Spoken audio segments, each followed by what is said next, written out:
Hello दोस्तों, आज की क्लास में आपका स्वागत है। आज हम पॉलीमर्स को उसी लास्ट टॉपिक से कंटिन्यू करेंगे, लेकिन उससे पहले एक व्यूअर ने रेनाइनिक विधि को अलग से समझाने के लिए बोला था, तो मैं पहले उसके लिए रेनाइनिक विधि को अलग से बता रहा हूँ। उसके बाद में हम कंटिन्यू करेंगे टॉपिक। तो today we can start anionic method of polymerization, anionic विधि बहुलकीकरण की। तो स्टार्ट कर रहा हूं मैं आज की क्लास।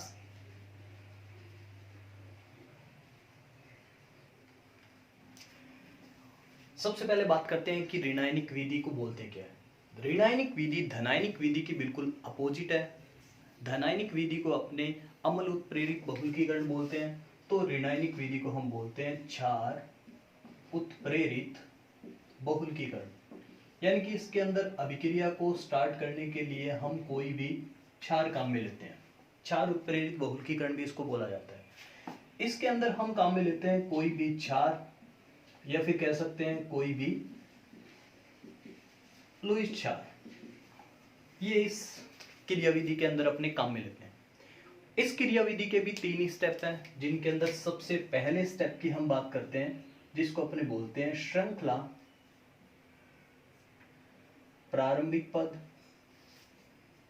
श्रृंखला प्रारंभिक पद। श्रृंखला प्रारंभिक पद के अंदर हम लेते हैं कोई भी क्षार। क्षार के रूप में मैंने ले लिया बी का मतलब बेस। इसके ऊपर मैंने 2 इलेक्ट्रॉन और नेगेटिव चार्ज के रूप में इसको शो कर दिया। इसके साथ हमारी जुड़ेगी कोई भी वाइनरी की इकाई CH2 डबल बॉन्ड CH और G। यहां पर जो G है वो हमारा है इलेक्ट्रॉन ग्राही समूह, यानी कि इलेक्ट्रॉन को ग्रहण करने वाला समूह है। अब कार्बन इलेक्ट्रॉन देगा इसको, तो इसके ऊपर आ जाएगा अपना नेगेटिव चार्ज और इसके ऊपर आ जाएगा अपना पॉजिटिव चार्ज। अब पॉजिटिव चार्ज आने की वजह से B आसानी से CH2 ग्रुप के साथ जुड़ जाएगा, तो हमारा बनेगा B CH2 CH और G। यहां पर इलेक्ट्रॉन डेंसिटी या इलेक्ट्रॉन घनत्व ज्यादा हो गया, अतः इसके ऊपर आएगा नेगेटिव चार्ज। इसको हम बोलते हैं कार्ब एनाइन, या फिर अपने इसको बोल देते हैं कार्ब रेनाइन। कार्ब रेनाइन इसको बोला जाता है। ये हमारा कहलाता है श्रृंखला प्रारंभिक पद। सेकंड आता है श्रृंखला संचरण पद। श्रृंखला संचरण पद, चेन प्रोपेगेशन स्टेप। श्रृंखला संचरण पद में क्या होगा कि जो भी हमारा श्रृंखला प्रारंभिक पद में कार्ब रेनाइन या फिर कार्ब एनाइन जो बना हुआ है, यानी कि हमारा श्रृंखला प्रारंभिक पद में B CH2 CH G negative, ये कोई हमारा कार्ब रेनाइन बना हुआ है। इस कार्ब रेनाइन के साथ कंटिन्यू वाइनेलिक एकलक इकाइयां जुड़ती है, जो हमने पहले प्रारंभिक पद में जो काम में ली है। ये हमारी वाइनेलिक इकाई। अब ये वाइनेलिक इकाई जुड़ेगी तो इस बंध का स्थानांतरण यहां पर होगा, इसके ऊपर आएगा पॉजिटिव, और पॉजिटिव चार्ज आने की वजह से ये आसानी से इसके साथ बॉन्डिंग का फॉर्मेशन कर देगा।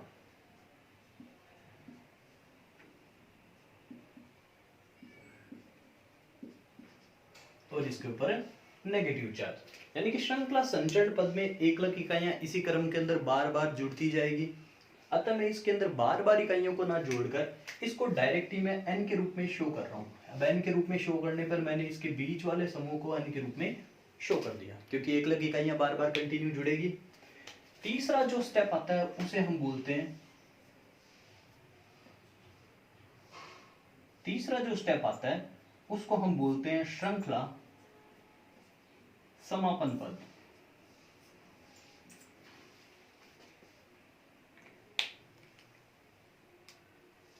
श्रृंखला समापन पद। श्रृंखला समापन पद में क्या होगा कि जो भी हमारा श्रृंखला संचरण पद में बना हुआ रेनाइन है B CH2 CH G, इसकी हमारे पास n इकाइयां CH2 CH G। यदि हमारी धनायनिक विधि होती है तब तो हम यहां पर कोई भी नाभिक स्नेही इसके साथ जोड़ते हैं, ये हमारी रेनाइनिक विधि है। रेनाइन इसके अंदर कंटिन्यू आगे आगे ट्रांसफर होता रहता है। तो हम यहाँ पर हम कोई यूज करते हैं, कोई भी इलेक्ट्रॉन्स नहीं, इलेक्ट्रॉन्स नहीं भी बोल सकते हैं, या फिर हम बोल सकते हैं कोई भी प्रोटॉन इसके साथ अटैच करते हैं। अब प्रोटॉन अटैच करने पर H जो है वो इस CH के साथ ही जुड़ जाएगा और हमारा क्या बनेगा, B CH2 CH G CH2 CH G, बीच वाली इकाइयों के ऊपर N मॉलिक्यूल्स, ये हमारा बहुलक का निर्माण होगा। ये कहलाती है हमारी रेनाइनिक विधि। रेनाइनिक विधि को क्षार उत्प्रेरित बहुलकीकरण बोलते हैं। इसके अंदर हम कोई भी क्षार या फिर कोई लुईस क्षार लेते हैं। 3 प्रकार के इसके अंदर स्टेप होते हैं। पहला स्टेप श्रृंखला प्रारंभिक पद, दूसरा स्टेप श्रृंखला संचरण पद, तीसरा स्टेप श्रृंखला समापन पद। श्रृंखला प्रारंभिक पद में कोई भी क्षार है वो वाइनेलिक एकलक इकाई के ऊपर अटैक करता है और एक कार्बोरेनाइन बनाता है। संचरण में बार बार वाइनेलिक इकाइयां इसी क्रम में जुड़ती है और एक बड़ा रेनाइन का निर्माण करती है। श्रृंखला समापन पद में रेनाइन के ऊपर कोई भी इलेक्ट्रॉन्स नहीं अटैक करता है और उसके बाद में हमारे बहुलक का फॉर्मेशन होता है। रेनाइनिक बहुलकीकरण के अंदर हम जो भी अपना क्षार या फिर जो भी अपना लुईस क्षार लेते हैं वो मेनली हम काम में लेते हैं या तो सोडामाइड, सोडा एमाइड, या फिर हम काम में लेते हैं एल्किल सोडियम, एल्किल सोडियम, ये मेनली काम में लेते हैं। ये कहलाती है हमारी रेनाइनिक विधि।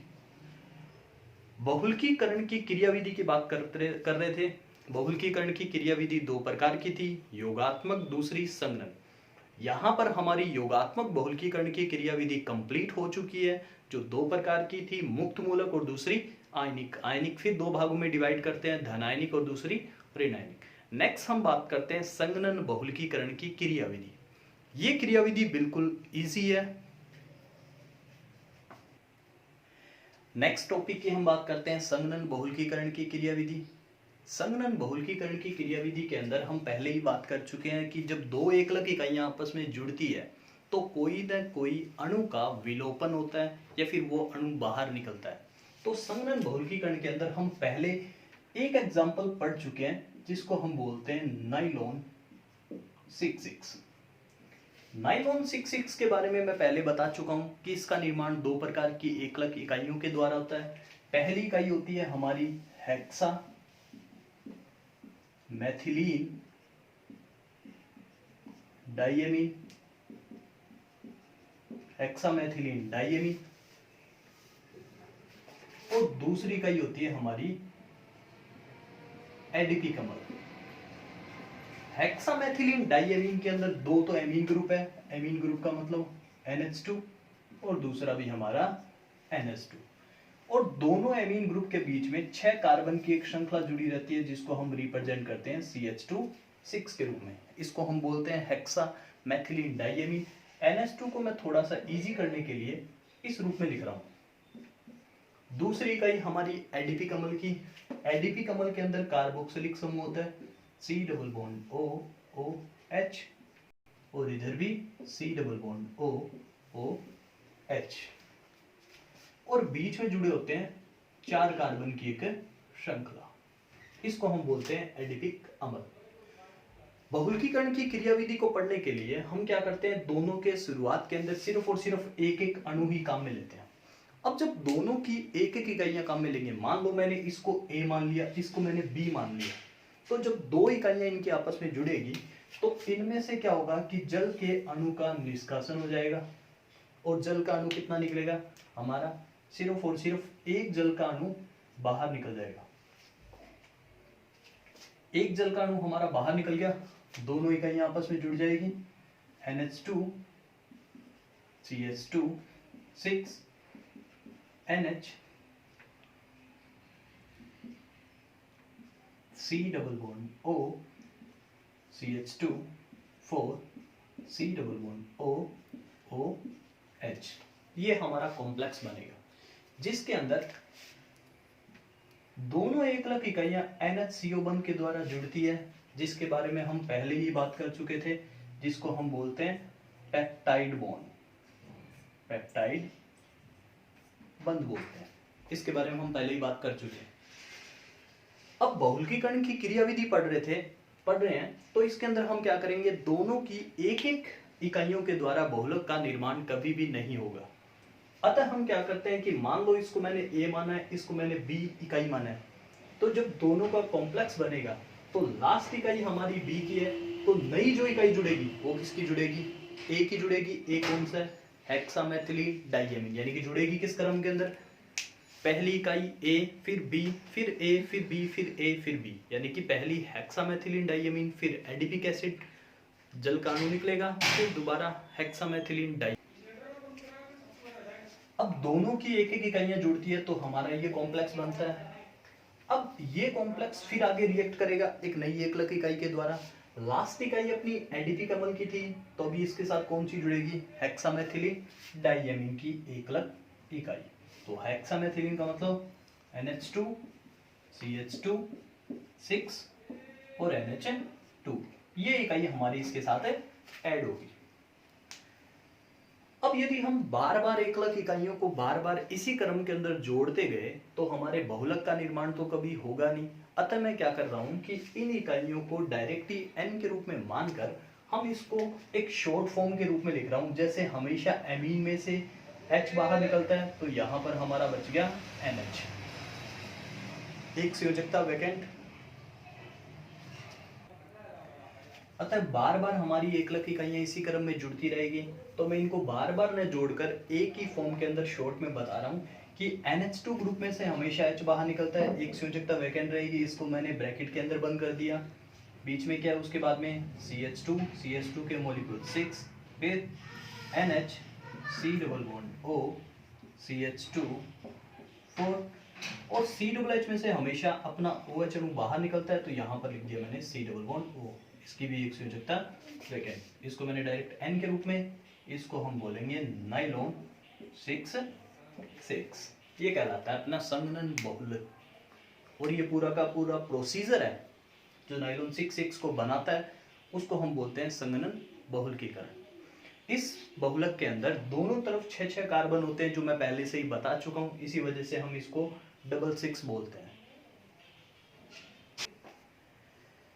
संघनन बहुलकीकरण के अंदर मैंने एक एग्जांपल आपको और बताया था, जिसका नाम बताया था मैंने टेरिलीन,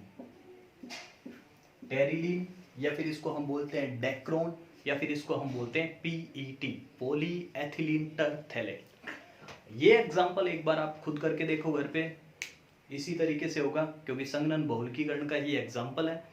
बस थोड़ा सा मैं हिंट दे देता हूँ। टेरिलीन का निर्माण 2 प्रकार की इकाइयों के द्वारा होता है। पहली इकाई अपनी टरथैलिक एसिड, दूसरी इकाई अपनी एथिलीन ग्लाइकोल। तो पहले एक इकाई टरथैलिक एसिड की, एक इकाई एथिलीन ग्लाइकोल, दोनों आपस में जुड़ेगी, एक जल का अणु निकल जाएगा। बाद में जो लास्ट इकाई है उसकी अपोजिट इकाई वापस जुड़ेगी और डायरेक्टली हम बहुलक का फॉर्मेशन करेंगे। ये हमारी बहुलकीकरण की क्रियाविधि कंप्लीट हो चुकी है। नेक्स्ट टॉपिक हम बात करते हैं विषम बहुलकीकरण या फिर सह बहुलकीकरण। नेक्स्ट हमारा टॉपिक आता है सह बहुलकीकरण की क्रियाविधि। सह बहुलकीकरण को अपने विषम बहुलकीकरण भी बोलते हैं। इसके बारे में अपने पहले ही स्टडी कर चुके हैं। सह बहुलक या फिर विषम बहुलक का मतलब होता है जब दो एक से अधिक भिन्न प्रकार की एकलक इकाइयां आपस में जुड़ती है, जिनके अंदर हमने पढ़ा था एग्जाम्पल ब्यूना S का, ब्यूना N का और एक ABS रबड़ का। सह बहुलकीकरण ये आगे जाकर कई प्रकार का होता है। सह बहुलकीकरण आगे कई प्रकार का होता है। मेनली ये 4 प्रकार का होता है सह बहुलकीकरण, जिसके अंदर सबसे पहला जो प्रकार आता है उसे हम बोलते हैं एकांतरित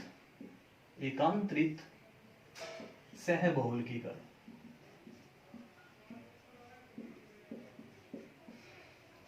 दूसरा जो प्रकार आता है उसे हम बोलते हैं क्रम रहित सह बहुलकीकरण।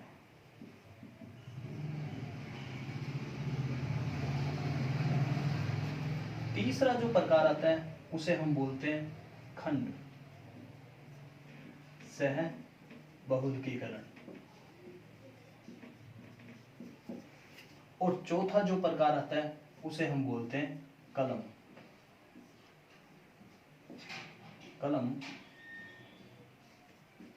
सह बहुलकीकरण। यानी कि ये 4 प्रकार का सहबहुलकीकरण होता है। एकांतरित, कलम रहित, खंड और एक है कलम। एकांत, मान लो मैंने 2 एकलक इकाइयां अपनी तरफ से इमेजिन कर ली, एक एकलक इकाई ए, एक एकलक इकाई बी। यदि सहबहुलकीकरण प्रोसीजर कर रहे हैं तो एकांतरित का मतलब एक का अंतर, यानी कि पहले हमारी ए प्रकार की एकलक इकाई जुड़ेगी, फिर बी प्रकार की, फिर वापस ए, फिर बी, फिर ए और फिर बी, और ये क्रम इसी तरीके से चलता रहेगा। इसको हम बोलते हैं एकांतरित सहबहुलकीकरण। क्रम रहित नाम से इंडिकेट है, एकलक इकाइयों के जुड़ने का कोई भी क्रम नहीं होगा, कैसे भी अपने जोड़ सकते हैं। जैसे मान लो मैंने ए 2 बार ले लिया, बी 3 बार ले लिया, फिर ए ले लिया, फिर बी 2 बार ले लिया, इसके अंदर एकलक इकाइयों के जुड़ने का कोई भी क्रम नहीं है, इसे हम बोलते हैं क्रम रहित। नेक्स्ट आता है खंड सहबहुलकीकरण।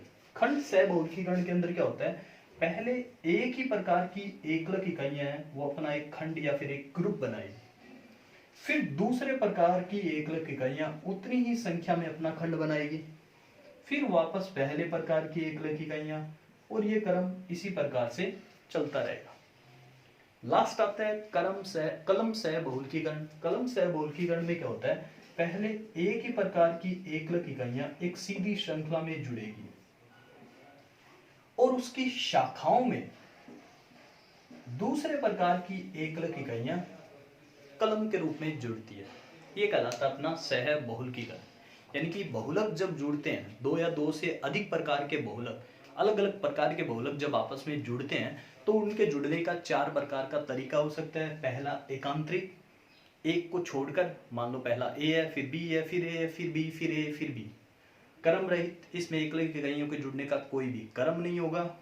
खंड में पहले एक ही प्रकार की एकलक इकाइयां वो अपना एक ग्रुप या फिर खंड बनाएगी, फिर दूसरे प्रकार की, फिर वापस पहले प्रकार की। कलम सहबहुलकीकरण, पहले एक ही प्रकार की एकलक इकाइयां अपना एक कलम बनाएगी या फिर एक रेखीय श्रृंखला में जुड़ेगी, फिर दूसरे प्रकार की एकलक इकाइयां उसकी ब्रांचिंग के अंदर जुड़ती रहेगी। ये कहलाता अपना सहबहुलकीकरण। नेक्स्ट टॉपिक की हम बात करते हैं नेचुरल रबड़, प्राकृतिक रबड़। नेक्स्ट टॉपिक की बात करते हैं प्राकृतिक रबड़, इंपॉर्टेंट टॉपिक है।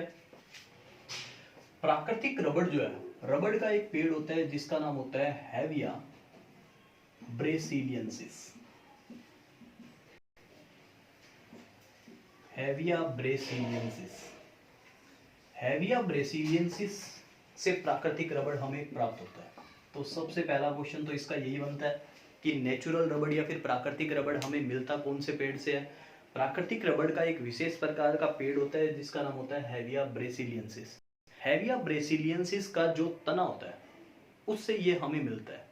अब देखो मिलता कैसे है, मान लिया ये हमारे पास कोई हेविया ब्रेसिलियंसिस है, तो हेविया ब्रेसिलियंसिस जो पेड़ है, यानी कि रबड़ का जो पेड़ है, उसके तने को विशेष आकृति के अंदर काटा जाता है और विशेष आकृति में काटने पर उससे एक दूध जैसा पदार्थ निकलता है।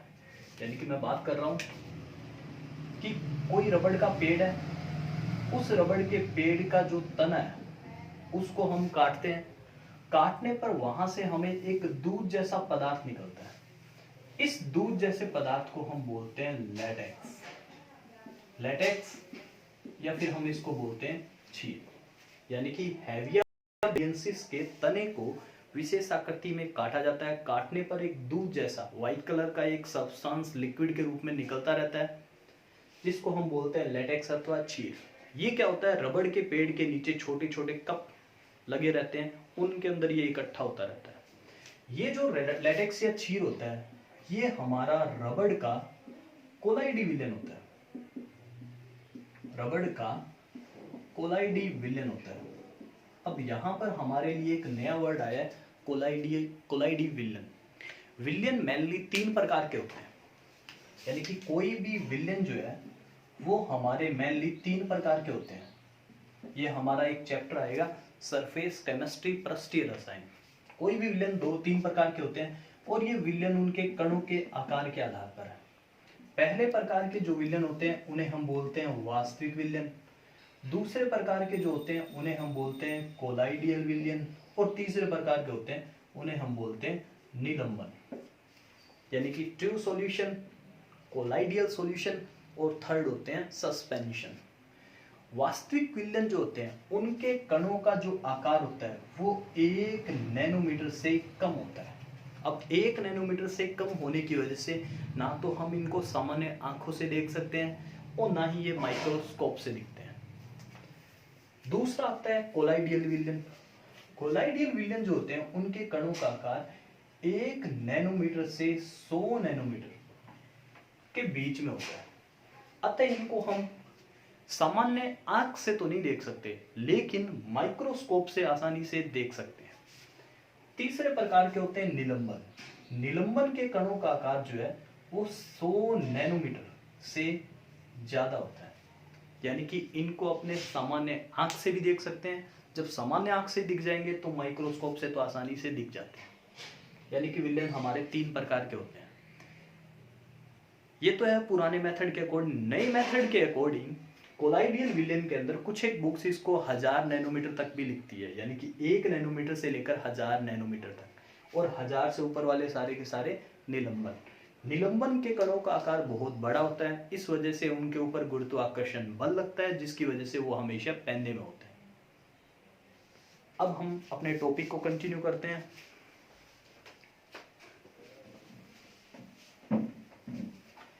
यानी कि रबड़ का जो पेड़ है उसके तने को काटा जाता है, काटने पर एक दूध जैसा पदार्थ निकलता है जिसको अपने बोलते हैं लेटेक्स। लेटेक्स रबड़ का कोलाइडियल विलयन होता है। इस रबड़ के कोलाइडियल विलयन के अंदर ना रबड़ की जो मात्रा है वो लगभग 30 से 60% तक रबड़ होता है। 30 से 60% तक रबड़ होता है। इसको बाद में हम क्या करते हैं, जल से तनु करते हैं, यानी कि जल से हम इसको डाइल्यूट करते हैं, यानी कि जल इसके अंदर बहुत तेजी से फ्लो करवाते हैं, जिसकी वजह से इसके अंदर जो रबड़ की क्वांटिटी है वो लगभग 10 से 20% तक रह जाती है, यानी कि रबड़ हमारा 10 से 20% तक बच जाता है। उसके बाद में ये जो 10 से 20% तक रबड़ है इसको हम इसके अंदर हम एसिटिक अम्ल मिलाकर इसको गर्म करते हैं, यानी कि इसको गर्म करते हैं एसिटिक अम्ल मिलाकर। एसिटिक अम्ल मिलाने के बाद में रबड़ के जो कण होते हैं उनका स्कंदन शुरू हो जाता है। जो भी रबड़ है हमारा उसका स्कंदन शुरू हो जाता है, यानी कि कोगुलेट होना शुरू हो जाते हैं, जमना शुरू हो जाते हैं। अब जमने की वजह से जो हमारा नए प्रकार का जो रबड़ बनता है उसको हम बोलते हैं क्रैप रबड़। ये रबड़ काफी ज्यादा चिपचिपा होता है। और इसका उपयोग मेनली हम करते हैं, यानी कि जो भी हमारा क्रैप रबड़ है इसका हम उपयोग करते हैं मेनली जो भी हमारा एक गेम है जिसको अपने बोलते हैं गोल्फ। गोल्फ की गेंद बनाने में बरसाती जो कोट है उसका निर्माण करने के लिए इसका उपयोग किया जाता है। इसी क्रैप रबड़ से फिर हम अपने प्राकृतिक रबड़ का निर्माण करते हैं। एक बार दोबारा रिपीट कर रहा हूं, प्राकृतिक रबड़ का एक पेड़ होता है हेविया ब्रेसिलियंसिस। उसके तने को विशेष आकृति में काटा जाता है, काटने पर एक दूध जैसा पदार्थ निकलता है जिसको हम बोलते हैं लेटेक्स अथवा क्षीर बोलते हैं।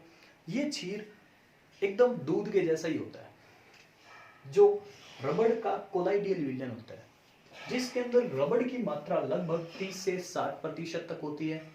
इसको हम जल से इतना ज्यादा तनु करते हैं, यानी कि जल इसमें इतना ज्यादा फ्लो करवाते हैं कि इसमें रबड़ लगभग 10 से 20% तक रह जाता है। उसके बाद में हम इसके अंदर एसिटिक अम्ल मिलाते हैं। एसिटिक अम्ल जैसे अपने घर पर दूध से दही बनाते हैं तो नींबू वगैरह मिलाते हैं, तो जो दूध होते हैं, दूध के कण क्या होते हैं, जमना शुरू हो जाते हैं। उसी प्रकार से रबड़ के जो कण होते हैं वो भी एक दूसरे के पास आना शुरू हो जाते हैं और उनका स्कंदन शुरू हो जाता है, यानी कि जमना शुरू हो जाते हैं। इस प्रकार जो हमारा नया रबड़ बनता है उसको हम बोलते हैं क्रैप रबड़। ये क्रैप रबड़ काफी ज्यादा चिपचिपा होता है।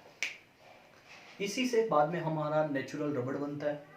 क्रैप रबड़ काफी ज्यादा चिपचिपा होता है। इसका उपयोग हम मेनली करते हैं बरसात के जो कोट होते हैं उनको बनाने के लिए, और गोल्फ की जो गेंद होती है उसका निर्माण करने के लिए किया जाता है। ये हमारा टॉपिक अभी कंप्लीट नहीं हुआ है।